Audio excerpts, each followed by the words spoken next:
my name is Kat, and today I'm going to be answering some of your questions.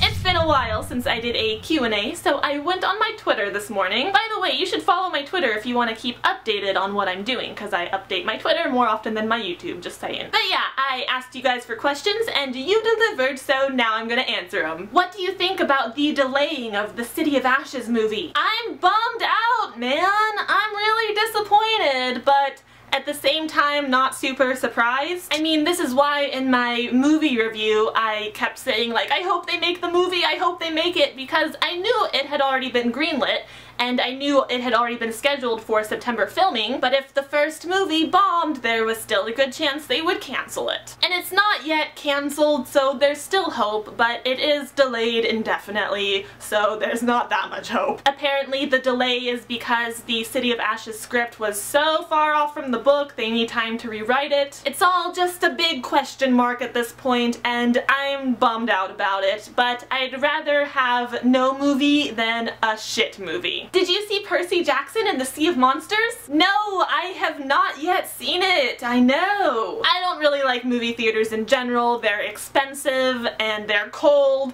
and there's annoying people there. I'm probably just gonna wait until it's on Netflix or something. What do you think about J.K. Rowling's new project? Oh my god!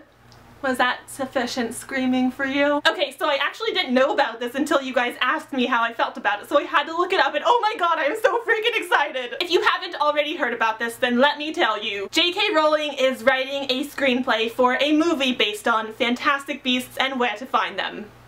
That was a little British there. Even though this movie isn't going to feature our favorite Harry Potter gang, because this movie is going to take place 70 years before that in New York, America, hello! I am still super excited and I can't wait to see what J.K. Rowling does with this. I would like to know about those Korean books on your shelf. Do you study Korean? Are you fluent? Where did you get them? 네, 맞아요. 한국어 공부해요. But no, I am not fluent at all. In fact, I would definitely classify myself as a beginner. I can read and write in Korean. I know the Korean alphabet, Hangul, and I really love the Korean alphabet, by the way. It makes the obsessive-compulsive part of my brain very happy because it's very geometric and just beautiful, but I only know kind of basic grammar and vocabulary currently. I have 4 Korean books on my shelf. This little phrase book, which I got from Amazon. This little book, which I got as a gift from my friend Caitlin. 500 Basic Korean Verbs, which is very useful, and I also got it from Amazon. And Using Korean. This is actually a more intermediate advanced book that I don't really use a lot, but it is really interesting to flip through it and learn things. But yeah, it will definitely become more handy once I get a better grasp of the language. But honestly, I don't really study with these books very much. There are so many wonderful Korean language resources online for free, and I've been using those mostly. But yeah, if you guys want to hear me talk more about my Korean studies, I could make a full video rambling about that. If you're interested, I don't know, let me know. What is your biggest idol crush? Now, I'm assuming you mean like Korean idol crush, because I don't hear the word idol used to describe American artists and actors very often. So my K-pop idol crush is Top from Big Bang. I love him so much. Also G-Dragon. It's a really close call between Top and G-Dragon, but I lean a little more to the Top side because he's so beautiful and his voice is so beautiful and he should just call me. And then there are 2 Korean actors that I have really big crushes on. The first is Jang Gun-suk. He was in the drama You're Beautiful, and he's actually starring in a new drama this fall called Pretty Boy, where he stars as the prettiest man in the world, which so much approval from me because he is so pretty. And I also really love Lee Min-ho, you know, from City Hunter, if any of you have watched that. If not, you should watch it because it's fantastic. But yeah, those are my biggest idol crushes. I do have many other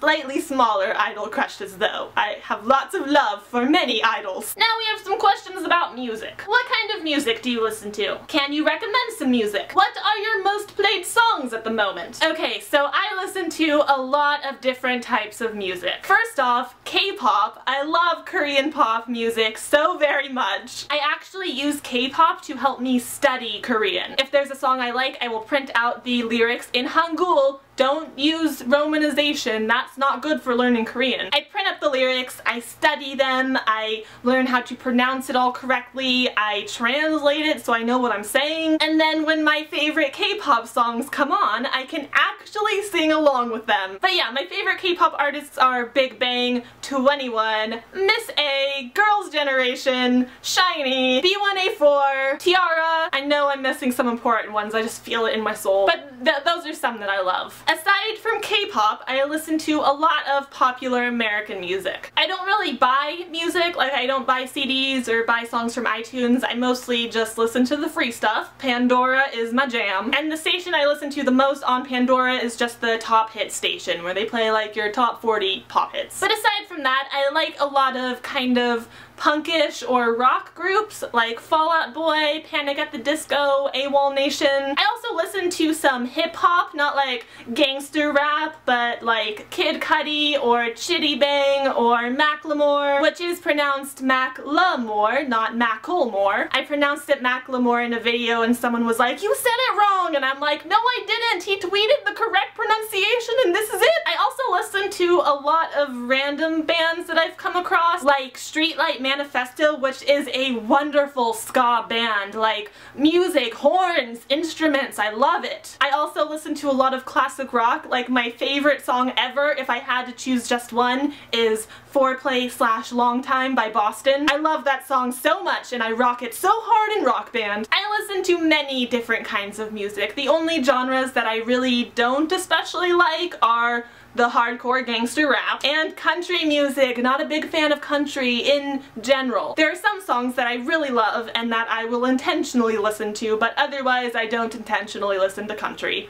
Sorry, people who love country. My current most played songs from like the last month or so are Anything by Lady Gaga. Like, I am so excited for Art Pop this November. It's gonna help me win NaNoWriMo. I'm very excited for it. I must have listened to her iTunes concert at least a dozen times. I love Lady Gaga. I've been listening to Katy Perry's Roar a lot lately because it's just so catchy and fun to sing and dance to. Oh, and Panic at the Disco's new song, This Is Gospel. I love that song so much. Also, oh my gosh, how could I forget G-Dragon's comeback with his song Crooked. There's actually this website, listenonrepeat.com, where you can just listen to YouTube videos on repeat over and over again. So I've been listening to G-Dragon's Pidakage a lot.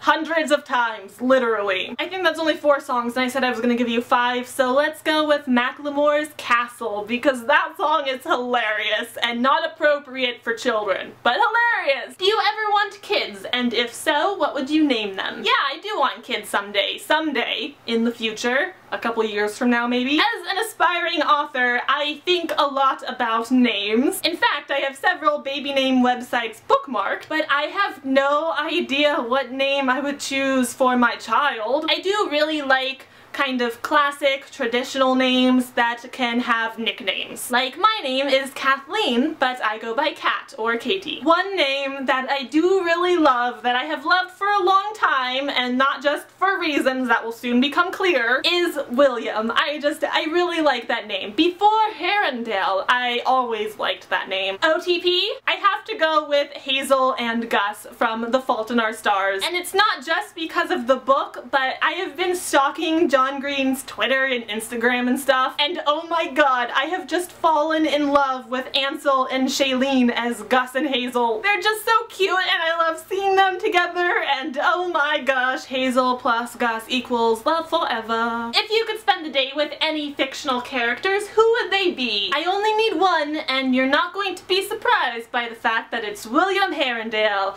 Although, instead of just one day, can we have a lifetime together? How long did it take you to accumulate all of your books? Well, some of the books I've had for a very long time, like the Harry Potter books, which I started getting when I was like 12 years old, but I've only been like actively collecting the books for about the last 7 years, since I was 18. Remember, I'm old. Have you ever timed your reading speed? If so, how many words per minute? I have timed my reading speed, but not in words per minute. I timed pages per hour. And on average, I read about 75 pages an hour. I don't know how that translates into words per minute though. How many hours does it take you to read a book of about 500 pages? I don't really feel like mathing it, but I think it's about 7 hours. Oldest book on your bookcase, and do any of your books carry fond memories? Harry Potter and the Sorcerer's Stone is the oldest book on my shelf, or at least the one that I have owned the longest. Some of them might be older, I'm not sure. And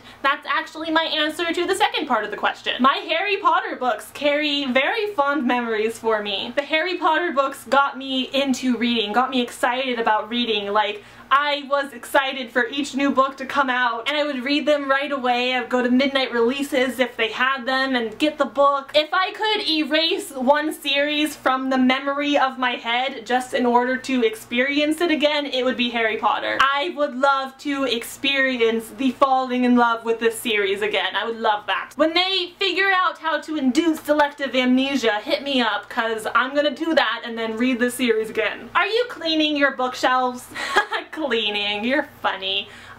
Because no, I haven't cleaned my bookshelves in a very long time. They're very dusty. Don't look at them. Don't look at them. Don't look at them. Are you excited for Allegiant? Yes. Oh my god, I'm very excited. It's probably my most anticipated book of the fall, although I am a little bit sad that I won't get to read it the day it comes out on October 22nd, because I'm going to the signing in San Francisco 2 days later, then I'm gonna get it then. Veronica Roth is gonna touch my book. Side note, is there anyone else going to the San Francisco Allegiant signing? Because I'm going by myself and I want a friend. Who are some of your favorite old school authors, like pre-Harry Potter? And what is your favorite book by each author? Honestly, I didn't read a whole lot before Harry Potter, especially because, like, I started reading Harry Potter when I was 12. But I did read both The Hobbit and Lord of the Rings before that, so let's go with Tolkien, because he's fantastic. By the way, some of you guys were, like, scandalized by the fact that The Lord of the Rings wasn't in my favorite series video. I don't consider The Lord of the Rings a series. It was always intended to be one single book, and I have one single book, so I don't count it as a series. I don't. It's one book. But yeah, I'll say this is my favorite from Tolkien. Otherwise, most of the pre-Harry Potter books that I read were things like the Goosebumps series by R.L. Stine, or the Animorphs series. I loved the Animorphs series so much. Also, the Sweet Valley High books and some Nancy Drew. But yeah, I can't really think of anything else. No author names come immediately to mind because it was just so long ago. I'm old. Alright, there you have it. Those are my answers to your questions. I'm sorry I couldn't answer all of them. I tried to do a lot, but there are still some that I couldn't get to. I apologize. But yeah, if you guys like these Q&A videos, I can start doing them more often. Let me know your thoughts. But yeah, that is it for this video today, so thank you so much for watching it. I hope you enjoyed it. I hope you have a great night, and I will have another video soon, so I will see you then. Goodbye!